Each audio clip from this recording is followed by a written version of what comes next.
आज हम महात्मा गांधी की नगरी अहमदाबाद में मौजूद हैं। यहाँ पर नेशनल बुक फेयर लगा हुआ है।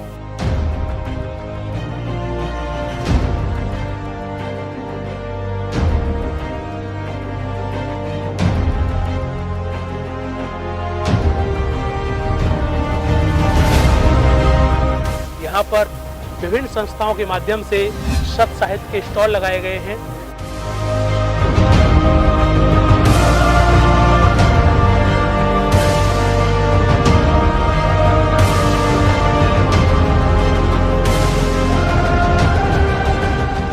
संत आसाराम जी बापू का यहाँ पर शब्द साहित्य स्टॉल लगाया गया है। यहाँ पर आप देख सकते हैं सेवाधारी यहाँ पर मौजूद हैं। सेवाधारियों के माध्यम से यहाँ पर शब्द साहित्य लोगों को दिया जाता है। विभिन्न स्टॉल्स यहाँ पर लगे हुए हैं। इसी में हमारे पूज्य सद्गुरुदेव संत श्री आशाराम जी बापू जी का भी साहित्य स्टॉल लगा है और इसका उद्घाटन करने के लिए अभी यहाँ के मुख्यमंत्री श्री रूपाणी जी आए थे। उन्हें भी हमारे आश्रम की तरफ से हमने सत् साहित्य उपहार स्वरूप में भेंट किया, जिसमें पूज्य सद्गुरुदेव का सत्संग था, जो कि प्रसाद रूपेण उन्होंने भी बड़े ही प्रेम से ग्रहण किया। तो इस साहित्य स्टॉल में हमारे आश्रम का साहित्य है, जिसमें विभिन्न किताबें हैं जो कि हमारे पूज्य सद्गुरुदेव के सत्संग में से संकलन करके बनाई गई हैं। संत श्री आशाराम जी बापू जी के सत् साहित्य आज पूरे विश्व भर में अति लोकप्रिय है और पूरे समाज को, युवाओं को, बच्चों को, विद्यार्थियों को, बहनों को, हर आयु वर्ग को इनसे आज बहुत प्रेरणा मिलती है। उनकी उन्नति होती है, उनके जीवन में उनको एक सही दिशा मिलती है। यहाँ पर करीब 1500 से भी ज़्यादा साहित्य यहाँ पर रखे गए हैं। कि हमारे हाथ में दिव्य प्रेरणा प्रकाश पुस्तक है। इसे विश्व में करीब 5 करोड़ से भी ज़्यादा युवाओं को बांटा गया है। कई युवा जो गर्भ की यानी कुसंस्कारों की खाई में गिर रहे थे, उनके जीवन को संभालने के लिए ये पुस्तक वरदान हुई है।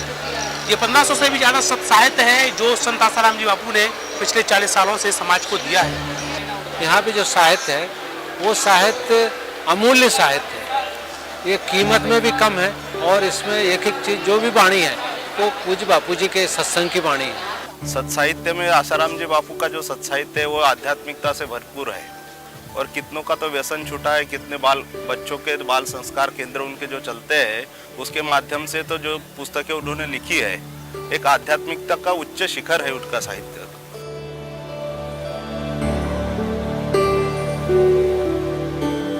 पिछले 7 वर्षों से अहमदाबाद नेशनल बुक फेयर में हमारे आश्रम की तरफ से यहाँ पे साहित्य स्टॉल लगाया जाता है।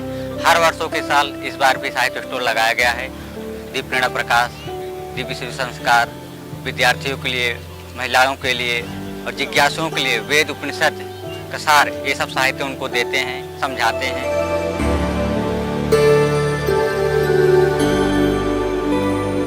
मैंने यहाँ पे जो बुक फेयर में मैंने और भी स्टॉल देखे हैं, पर सबसे ज़्यादा जो मुझे प्रभावशाली जो साहित्य लगा है वो आसाराम जी बापू के स्टॉल पर जब मैं गई तो वहाँ पर काफ़ी ऐसी पुस्तकें जो मुझे देखने को मिली। जैसे कि मैंने दिव्य प्रेरणा प्रकाश एक पुस्तक खरीदी है। उसको पढ़ के मुझे ऐसा लगता है कि आज की जो युवा पीढ़ी है वो जिस अंधकार की ओर जा रही है वो ये पुस्तक पढ़कर अपने भारत को जो एक स्वप्न है हमारा जो विश्व गुरु बनाने का उस ओर अग्रसर हो, ऐसा मेरा मानना है। मुझे वह पुस्तक पढ़ के बहुत ही अच्छा लगा और उसका एक भाग मैंने खरीद लिया है और आज मैं वहाँ पे उसका दूसरा भाग खरीदने आई हूँ और मुझे ऐसा लगता है कि मैं इस पुस्तक को और भी लोगों को